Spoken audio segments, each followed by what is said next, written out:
ایک استاد نے کمرہ جماعت میں داخل ہوتے ہی کچھ بھی پڑھانے سے پہلے طلباء کے سامنے ایک انوکھا مسئلہ رکھ دیا اور کہا جو بھی یہ مسئلہ حل کرے گا اسے انعام دیا جائے گا۔ استاد نے طلباء کے سامنے بلیک بورڈ پر ایک لکیر کھینچ ڈالی اور طلباء سے کہا اس لکیر کو ہاتھ لگائے اور چھوئے بغیر چھوٹا کر کے دکھاؤ۔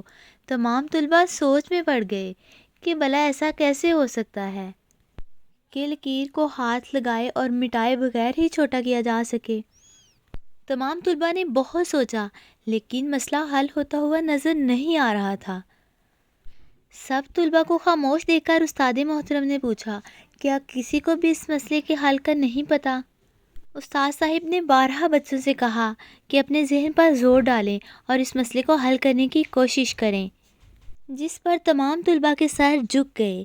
اس کا مطلب یہ تھا کہ کوئی بھی طالب علم ایسا نہیں تھا جو مسئلہ حل کر سکتا۔ تمام طلباء کے جھکے سر دیکھ کر استاد محترم نے بلیک بورڈ پر اپنی کھینچی گئی لکیر کے نیچے اس سے لمبی لکیر کھینچ ڈالی، جس سے پہلے والی لکیر بالکل چھوٹی ہو گئی۔ تمام طلباء حیران و پریشان دیکھتے رہ گئے کہ استاد محترم نے لکیر کو ہاتھ لگائے اور چھوئے بغیر ہی اتنا چھوٹا کر دیا۔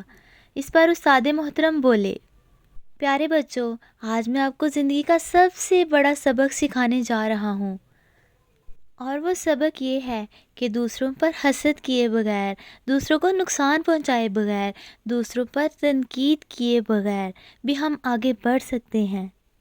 اور یوں طلباء نے بڑے بننے کا ہنر چند لمحوں میں سیکھ لیا۔ استاد صاحب نے کہا اپنے آپ کو اخلاق میں، کردار میں اور عمل میں بہتر بنا لو، خود بخود دوسروں سے بڑے نظر آنے لگ جاؤ گے۔ ایسی ہی اخلاقیات پر مبنی سبق آموز کہانیاں دیکھنے کے لیے میرے چینل کو سبسکرائب کر لیں۔ شکریہ۔